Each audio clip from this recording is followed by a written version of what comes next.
Chapter 13. Trouble. The days went merrily by for the freight car family. Hardly a day passed, however, without some exciting adventure. Mrs. McAllister, finding out in some way that Violet was a clever seamstress, sent home fine linen handkerchiefs for her to hem.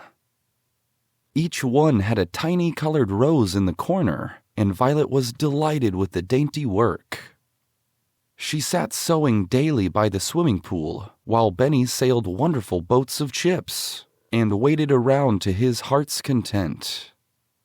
The freight car pantry now held marvelous dishes rescued from the dump. Such rarities as a regular bread knife, a blue and gold soap dish, and half of a real cut glass bowl. Henry proudly deposited $31 in the savings bank under the name of Henry James, and worked eagerly for his kind friend, who never asked him any more embarrassing questions. Benny actually learned to read fairly well. The girls occupied their time making balsam pillows for the 4 beds, and trying to devise wonderful meals out of very little material. Violet kept a different bouquet daily in the little vase. She had a perfect genius for arranging 3 purple irises to look like a picture, or a single wood lily with its leaves like a Japanese print. Each day, the children enjoyed a cooked dinner, filling in the chinks with perfect satisfaction with bread and butter, or bread and milk, or bread and cheese. They named their queer house Home for the Tramps, and printed this title in fancy lettering inside the car. One day, Jess began to teach Benny a little arithmetic. He learned very readily that 2 and 1 make 3. "I knew that before," he said cheerfully. But it was a different matter when Jess proposed to him that 2 minus 1 left 1. "No, it does not left 1, said Benny indignantly. "It left 2. "Why, Benny?" cried Jess in astonishment.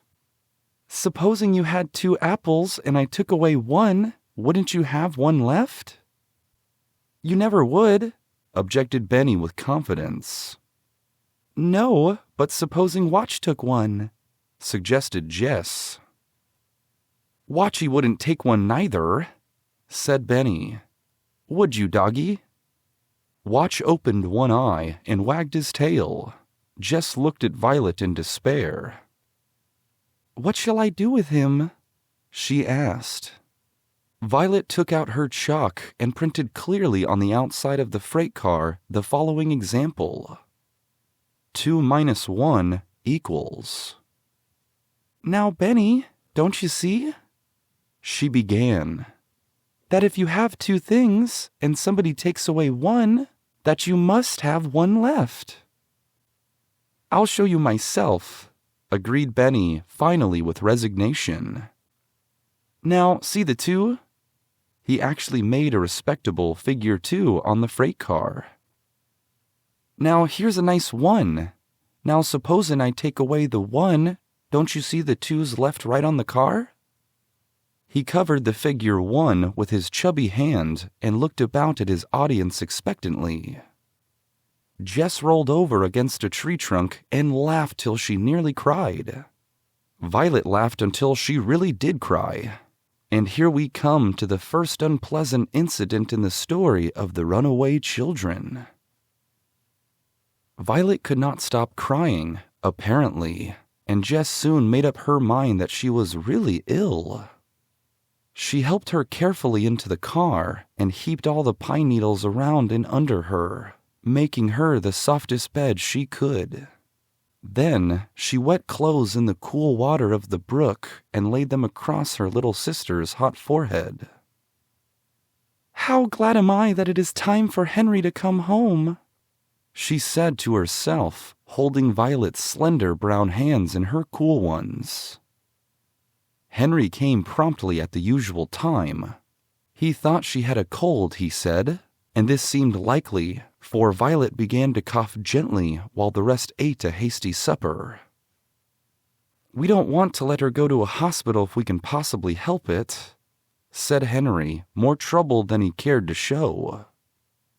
"If she goes there, we will have to give her name, and then Grandfather will find us surely." Jess agreed, and together the two older children kept changing the cool cloths on Violet's aching head. But about 10 o'clock that night, Violet had a chill. She shivered and shook, and her teeth chattered so that Jess could plainly hear them. Apparently, nothing could warm the little girl, although she was completely packed in hay and pine needles. "I'm going down to Dr. McAllister's," said Henry quietly. "I'm afraid Violet is very ill." Nobody ever knew how fast he ran down the hill. Even in his famous race, Henry hardly touched his present speed. He was so thoroughly frightened that he never stopped to notice how quickly the doctor seemed to understand what he wanted. He did not even notice that he did not have to tell the doctor which way to drive his car in order to reach the hill. When the car reached the road at the base of the hill, Dr. McAllister said shortly, "Stay here in the car," and disappeared up the hill alone. When the doctor returned, he was carrying Violet in his arms. Jess and Benny and Watch were following closely. Nobody spoke during the drive to the McAllister house as they flew through the darkness. When they stopped at last, the doctor said 3 words to his mother, who opened the door anxiously. The 3 words were, "Pneumonia, I'm afraid." They all heard it. Irish Mary appeared from the kitchen with hot water bottles and warm blankets, and Mrs. McAllister flew around, opening beds and bringing pillows. A trained nurse in a white dress appeared like magic from nowhere in particular. They all worked as best they could to get the sick child warmed up. Soon, the hot blankets, hot water, and steaming drinks began to take effect, and the shivering stopped. Mrs. McAllister left the sick room then to attend to the other children. Henry and Benny were left in a large spare room with a double bed. Jess was put in a little dressing room just out of Mrs. McAllister's own room. Upon receiving assurances that Violet was warm again, they went to sleep. But Violet was not out of danger, for she soon grew as hot as she had been cold, and the doctor never left her side until 10 o'clock the next morning. Violet, although very ill, did not have pneumonia. At about 9 o'clock, the doctor had a visitor. It was a man who said he would wait. He did wait in the cool front parlor for over half an hour. Then Benny drifted in. "Where is the doctor?" asked the man sharply of Benny. "He's upstairs," answered Benny readily. "This means a lot of money to him, if he only knew it," said the visitor impatiently. "Oh, that wouldn't make any difference," Benny replied with great assurance as he started to go out again, but the man caught him. "What do you mean by that, Sonny?" he asked curiously. "What's he doing?" "He's taking care of my sister Violet. She's sick." "And you mean he wouldn't leave her even if I gave him a lot of money?" "Yes, that's it," said Benny politely. "That's what I mean." The visitor seemed to restrain his impatience with a great effort. "You see, I've lost a little boy somewhere," he said. "The doctor knows where he is, I think. He would be about as old as you are." "Well, if you don't find him, you can have me. I shouldn't wonder," observed Benny comfortingly. "I like you." "You do?" said the man in surprise. "That's because you've got such a nice soft suit on," explained Benny, stroking the man's knee gently. The gentleman laughed heartily.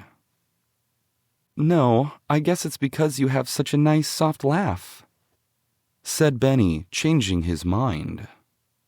The fact was that Benny himself did not know why he liked the stranger who was so gruff at times and so pleasant at others.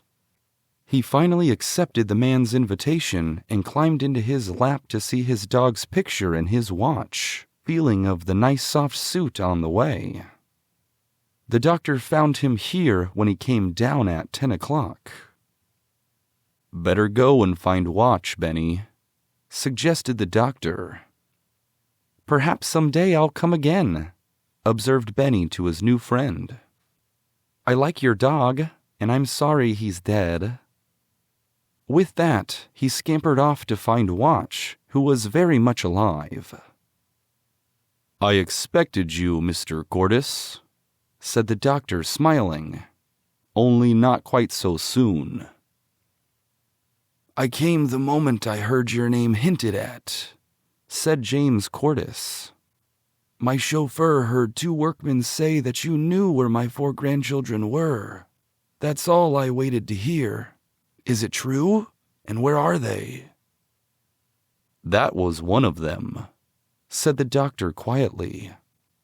"That was one of them?" repeated the man. "That beautiful little boy." "Yes, he is beautiful," assented Dr. McAllister. "They all are. The only trouble is, they're all frightened to death to think of you finding them." "How do you know that?" said Mr. Cordis sharply. "They've changed their name. At least the older boy did, in public too." "What did he change it to?" Dr. McAllister watched his visitor's face closely while he pronounced the name clearly. "Henry James." A flood of recollections passed over the man's face, and he flushed deeply. "That boy!" he exclaimed. "That wonderful running boy!" The events began to move along rapidly.